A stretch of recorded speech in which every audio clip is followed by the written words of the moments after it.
don't not do this because you're afraid you're going to get something wrong. People will give you amazing grace. I have said, done ignorant things that I didn't intend throughout this process, and I've grown, and there's growth. And people that have become great friends gave me grace. They didn't tell me I was stupid. They didn't yell at me. They told me, Brent, really shouldn't say that. This is why. And I learn and I become better in those things. I think so many people are so afraid in this world today to say the wrong thing. So they don't want to do this work because they don't want to say the wrong thing. Just forget that. People will give you so much grace, and your life will be so improved, and you will become such a better person. Your biases will be illuminated. You will have champions who can help you continue to see your biases. So just do it. Just dive into it. Ultimately.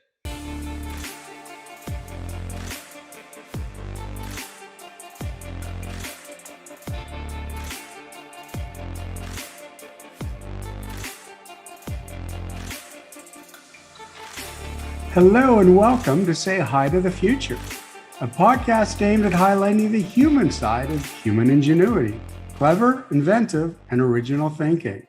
My name is Ken Tenser, CEO of SpyderWorks, a leading business consultancy for mid-market organizations and entrepreneurs globally. With me today is Brent Foley, partner at TRIAD Architects, whose focus is on building the vision and culture of the firm. Also joining us is Latifa Alagah, project assistant, and Casey Byrnes, project architect. Like this video if you enjoy our show, and subscribe to our channel. Leave us a comment with who we should interview next. Thank you for tuning in, and I hope you enjoy the show. So Brent, Latifa, Casey, welcome to Say Hi to the Future. Thank you. Thanks for having us. So Brent, why don't we start with you? Why don't you tell us a little bit about TRIAD Architects and your journey? I mean, we had a great conversation when we met about a month ago. Sure, absolutely. So TRIAD Architects, well, I should say TRIAD because we have three companies, TRIAD Architects, TRIAD Facility Solutions, and TRIAD Development Partners. There'll be a new website for all three, wearetriad.com, coming soon. These two ladies got a preview of last week. But TRIAD started as an architecture firm in the late 90s, primarily doing K through 12 schoolwork, and grew from there. I was introduced to the firm because I was friends with one of the founder's sons. So I grew up in Columbus. Any of your podcast listeners who know Columbus, the landmark I usually give is Eastland Mall, which is the southeast corner of Columbus, which is the neighborhood I grew up in. Interestingly, one of the most diverse neighborhoods in Columbus, and kind of a working class neighborhood. I went to public school through 8th grade and made the transition to the all boys Catholic private school for high school, and that was kind of a jarring transition for me. Went from a solid A student to a solid C student. But the other thing it did for me is it kind of gave me access to a different socioeconomic class. And so all of a sudden I went from friends whose parents were things like electricians and plumbers, which are great professions, no knocks on any of those things, but to friends whose parents were things like attorneys and doctors and architects. And so one of the founders of TRIAD, Dave Price, his son, Matt, and I were really good friends, and I became interested in architecture. And he pointed me to the University of Cincinnati, which is where I went. And then he gave me an internship too. So I started as an intern. These guys may have heard this story. My first desk was literally the old school big monitor box. The monitor came out of the box and it went on the box. And that was desk and a broken chair. It was the first year of the firm. So they were a growing company at that time. Went through college. I co-opted in, Ken, like your son, I was in New York. I was in Boston. I was in New Jersey in different places. And I graduated and I thought I would be going out to San Francisco because all my friends from design school were going to San Francisco. And that was what I thought I was going to do. And then my mom happened to be Dave's insurance agent, and so he found out I graduated and he offered me a job. And so I came back and then kind of started working my way up. It was like coming home, honestly. And then I took a leave of absence and went to India for 6 weeks. And two things happened because of that. I became very interested in social justice and understanding how to help people, because living or seeing the developing world and seeing people in poverty at levels I'd never seen really changed me. But also seeing people in India, they were liberalizing their economy. There was an emerging middle class. Understanding what business owners were doing in that world were interesting to me. And then when I came back, also there were several project managers that had left, and so I came back and they said, "You're now a project manager, and we're also going to give you our biggest client to manage right now with a partner at the time, Bob Gibson, Westerville City Schools." Did very well with that, and then a couple years later, they said Dave decided he wanted to retire, and he brought me in as a partner. And his other son, Zach, and I became partners at that time, and now Zach and I run and manage the company. And after that, we started with Bob Gibson, who was a partner in the architecture business, but he's a partner with us in now the construction facilities management business. And we also started doing real estate development. And things are growing and things are going from there. But the reason I think that story is important to the conversation we're going to have here in a second is somewhere along the way, when I first came back from India, I got involved with everything. I had the shotgun approach to service, which was a terrible idea because I was doing a lot of service very poorly. And then I started to focus the things I was interested in and things I wanted to help with. First and foremost was always education. TRIAD is a primarily education design firm, so that's always been interesting to me. But I started thinking about diversity and creating opportunities for people who otherwise wouldn't have opportunities in architecture and design. I thought about my journey, and if I hadn't made that decision to go to St. Charles, I literally would not be an owner of this firm. And so who are other people that, have even further, less of a head start, and need, don't even know architecture or design is an opportunity they can pursue. How do we help students and adults like that, get towards the profession? And so that's what led me to being interested in kind of those movements. And then as we started to try to make those things happen at TRIAD, we realized that we needed to not only be looking for candidates, but creating candidates. And so we started getting involved with different things. And now I'm the board chair for the Center for Architecture and Design. And we have a camp program geared towards exposing middle school and elementary school kids to architecture, as well as high school students. And we're expanding that programming with both Latifa and Casey are helping in other ways. And that's how I met Latifa, and that's how we hired Latifa, and that's how the conversation, and that's how we started thinking about NOMA and some of these other things we're doing now. So that's the Reader's Digest version in about 3 minutes. Oh, that's great. That's an amazing story, and thank you for sharing that, Brent. And Latifa, do you want to pick up on a little bit there and just talk a little bit about, Brent was alluding to how you two met. What's your story and journey to TRIAD? Yeah, so after graduation, I was looking for a job like every new graduate. And I wasn't only looking for any work opportunity, I was looking for a space that can help me grow, and most importantly, to support me and to help others. And so after I had a conversation with Brent, and we talked about how TRIAD goals is to grow minorities and help them. And I know that's going to be my space to shine. And I know that TRIAD is going to be the perfect space for me. That's really cool. And I've got to say, and Casey, I know you're very involved in this too, and we'll talk about Nomad Columbus and the journey there. One of the things that I hear and that I've seen, Brent, as I said, my son is, also an architect, or almost, I guess it's an architectural designer before your master's. You all talk about travel and exposing yourself to different places, to different countries, to different cultures. It seems like an incredibly important journey, not just to be a great architect, to be a great human being. Absolutely. And I think also, and I'm going to stop talking here so I don't dominate the conversation, but I think that speaks to one of the reasons that diversity in the firm is important. It's not just because it's the right thing to do to help give people who otherwise wouldn't have opportunities, the ability to become architects, but there's actually good business reasons to do it. Diversity of ideas comes from diversity of backgrounds. And so we believe that we will have and create better designs if we have a diverse team.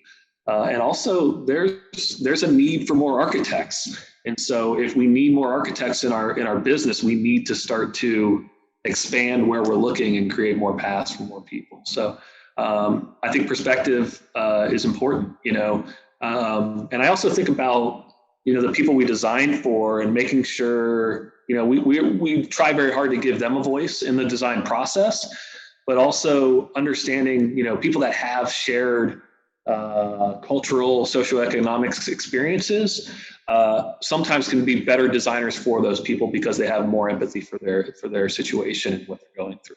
So great. And Casey, so your journey, you're in the firm, you're part of TRIAD, and you and Latifa have worked very hard on bringing NOMA to Columbus. So can you tell us a little bit about what NOMA is? Yes, so NOMA is the National Organization of Minority Architects, and Latifa, when she started at TRIAD a few months before I did, and coming out of school where they had an unofficial student chapter, she knew that Columbus did not have a professional chapter. We did at one point, and it has been dissolved for several years now. So she, when I started, she came to me after we had several discussions, just getting to know each other as coworkers, and asked me to help and support NOMA as a professional chapter and in getting the professional chapter established in Columbus. And I jumped at the opportunity. I really appreciate all of the experiences I've had, either with travel or with the diverse group of people that I, especially in grad school, was able to go through school with, and love the idea of being able to continue working with people from all backgrounds, because I've learned the most when people bring other perspectives to the table. So, and I was very surprised because I recently moved to Columbus.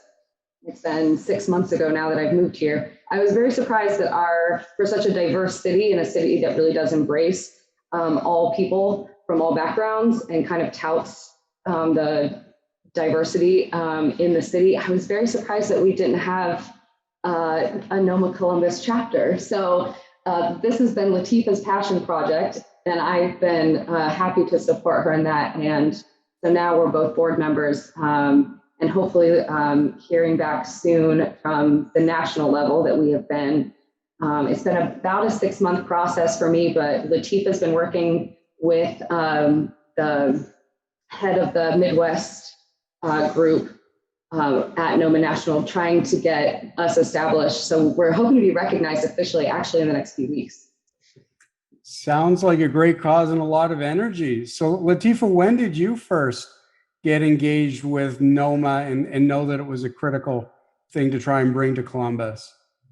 So I was an active member in the student chapter in OSU, and that's NOMAS for the student.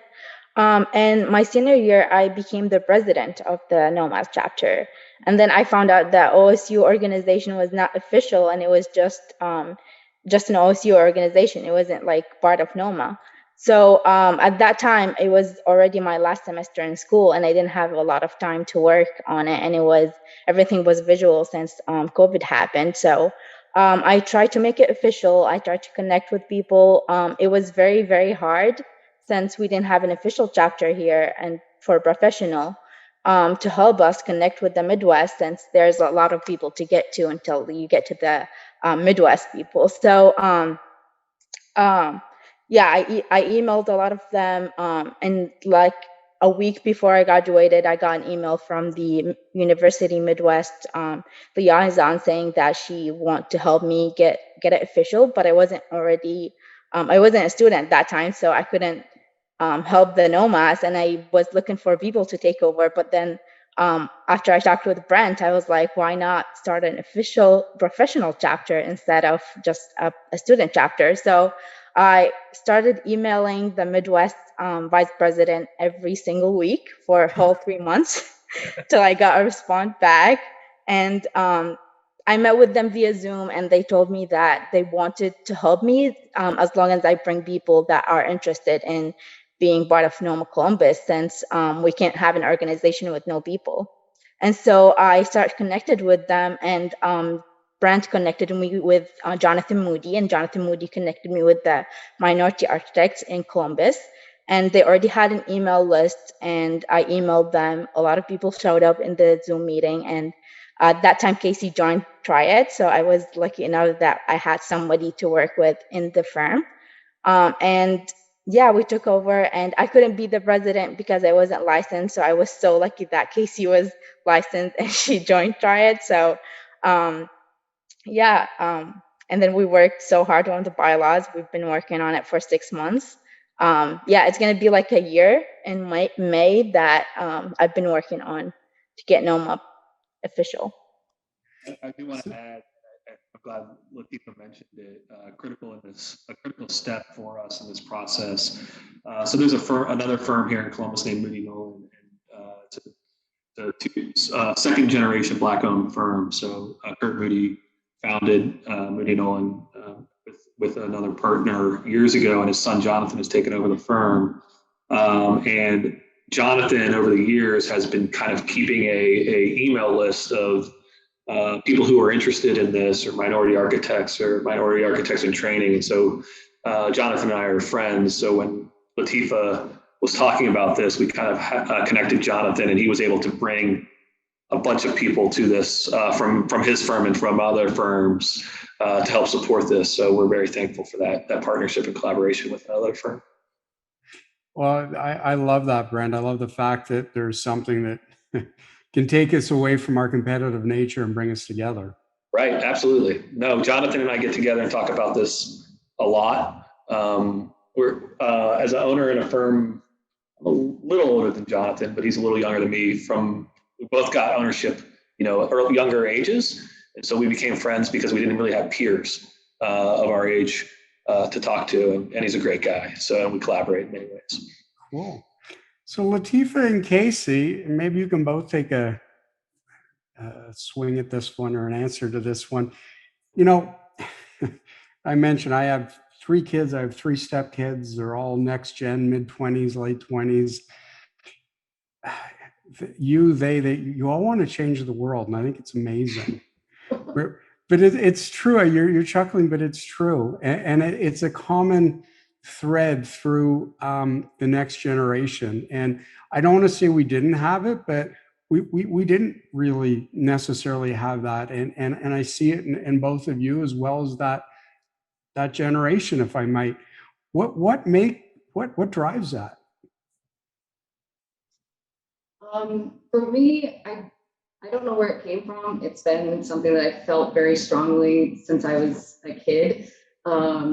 Just seeing anyone go through strife or adversity. I've always been an empath and wanted to reach out and help. So similar to Brent, when I was younger, I wanted to fix everything. I just needed to solve the world's problems. And you can imagine it gets very overwhelming very quickly. So as I went through and going through design school, architecture school, meeting people from all these different backgrounds, and especially with the field of architecture, you're very focused in your own community and the kind of immediate area around you, both the built environment, but that also connects you to the people that your built environment serves. So for me, it was learning that I want to be very, very invested in my own community. I wanted to participate in grassroots efforts and try to improve the lives of the people that were around me in my neighborhood, in my immediate profession, my colleagues. I don't know where it comes from, but I can't ignore this sort of, I can't ignore seeing people go through any sort of trouble or trying to overcome barriers and having more barriers be put up for them. I'm like, well, if I have the capability at all to tear some of those down, that's really what drives me. And honestly, architecture is a great field to do that because I get to speak to people and work with people in all different fields and disciplines and walks of life because everyone lives in the built environment. So it's been a good fit. Absolutely. And Latifa, your passion, where does it come from?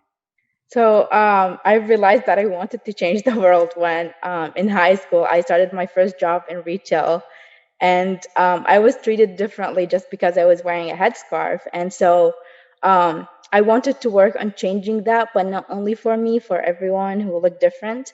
So I wanted to feel safe, and most importantly, I wanted to educate people. And so I started with a student organization in Columbus State Community College, and one of the events that we did was, it's called the Hijab Day. So we had like a table, and people can come and ask us questions, and any questions we get, we can give a candy bag to the person who asks. So, and we had a mirror, and we had scarves, and they can try scarves on, and they can take it for free.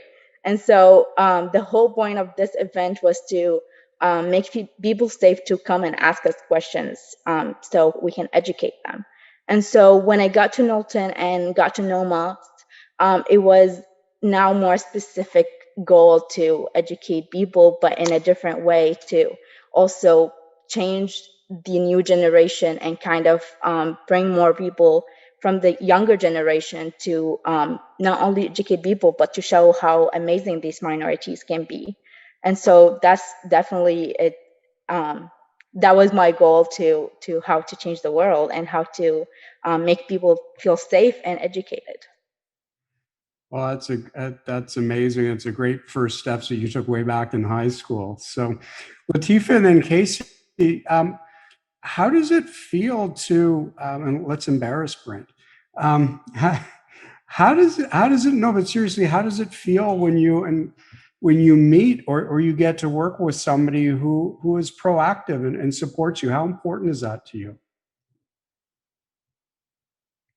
It's refreshing for one, because it's not commonplace. I think in our profession, it's you do find it more often than not, but it's refreshing, it's encouraging and inspiring a lot of the time. Just having someone else that is kind of in a leadership position and investing in myself as an individual, but also in the larger community, and therefore my efforts to support and build up the community around me and the community we live in.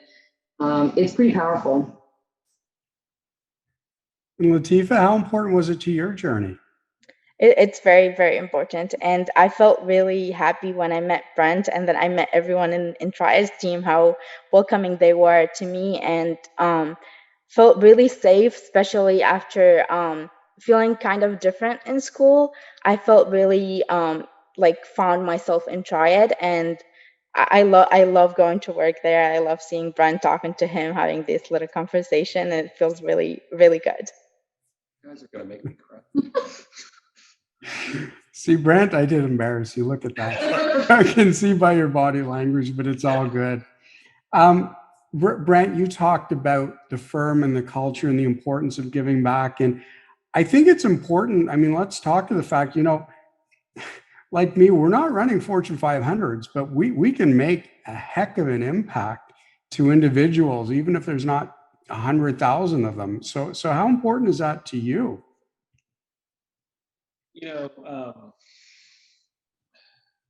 It's so important. I think I used to joke. So I'm a big comic book nerd, and as I started to think about my journey, my experience, and who I am, and how what I looked like and my gender influenced probably my ability to move quicker or not have the same barriers. I felt like that was a power. Privilege is a power, and Spider-Man is one of my favorites. And Uncle Ben said to Spider-Man, "With great power comes great responsibility." Right. And so if this is something that I have, and this is something that by the luck of the draw I've been given, it's in my mind my responsibility to people around me to use it in this way. I have a firm. I have the ability to impact people's lives, and not just the people I designed for, but the people that work for me. And so it's become very important to me. I think, of course, that was also shaped by my personal experience, right? Not coming from a family where this, or a neighborhood where this would have necessarily been seen as the typical path. My grandfather worked for the railroad and had an 8th grade education. My dad was the first to go to college in his family, and those types of things. But that's nowhere near the experiences that people like Latifa have experienced, and so, but it helped me. It gave me empathy, it gave me a shared understanding. And then I think, the journey I've taken to know other people from different backgrounds. I've been to India, I've been to Vietnam, I've been to Honduras, I've been different places, and I didn't go there really as a tourist. I went there, ingrained, staying in family homes and things like that. Very important to me. And I want to be able to give the opportunities that were given to me to more people. And so the reason I want TRIAD to be, and we just had a annual meeting last week. We were talking about the 10-year goals and all those things. The reason I want TRIAD to be this company that's doing, $27 million in architecture, $60 million in construction, and starting a $50 million development project in 10 years is because I believe we do good design and good construction and good development, and we can positively impact lives, but it also provides opportunities for Casey and Latifa. We have to be growing to be able to give them room to grow with us. And I want them to stay here. I want them to be a part of this journey. So my desire to be the biggest, best business we can be is really about giving those opportunities for people. That's really cool to hear. So thank you for sharing that. The other thing that comes to mind, Brent, is, and I think we touched on at the beginning, is that culture and the diversity in culture and thinking and travel.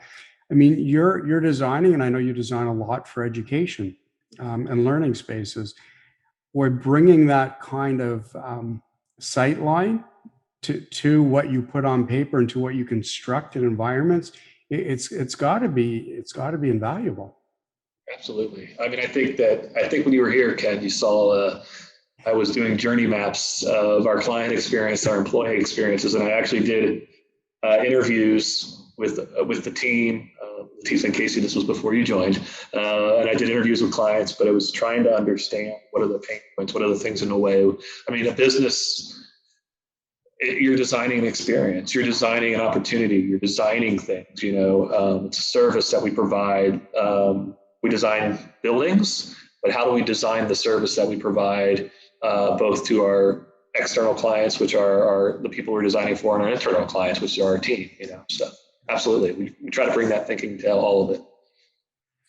Great. So Brent, Latifa, and Casey, we're coming to a close on our time. I do have a last question for each of you, and I'm going to go in reverse order to the names that I have on my page. It's not scientific, so we'll go Casey, Latifa, and Brent.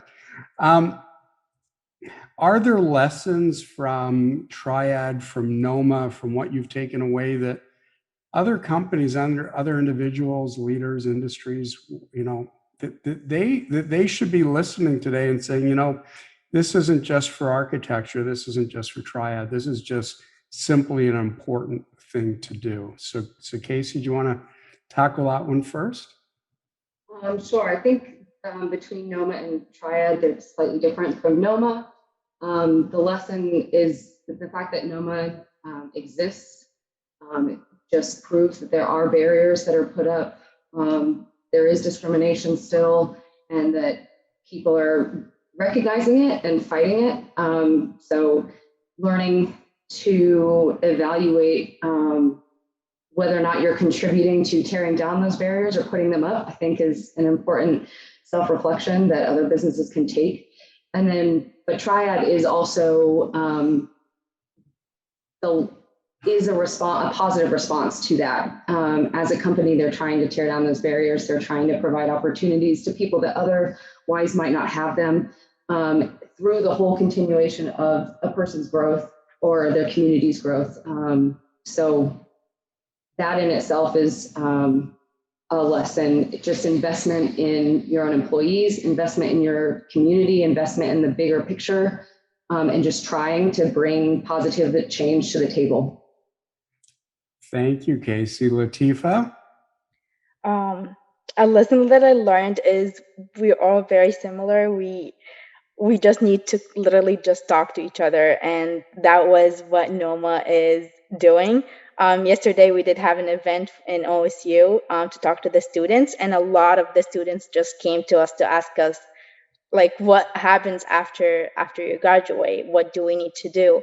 And all these conversations make me realize that what we're doing is very important, and that we're connecting with the younger generation, either in NOMAS or even in the School of Art or the Center of Architecture and Design. And so I've learned that we needed people to like help us when we were younger, but then also that made us help others. And that's something that everyone is realizing now, and everyone wants to help with them. Thank you, Latifa. And Brent, the last word. I think how I word this. So two things come to mind and lessons learned. The first is if you really want to do this work, and I think you're right, Ken, it applies to every profession, because architecture is not the only profession where people who look like me dominate the profession.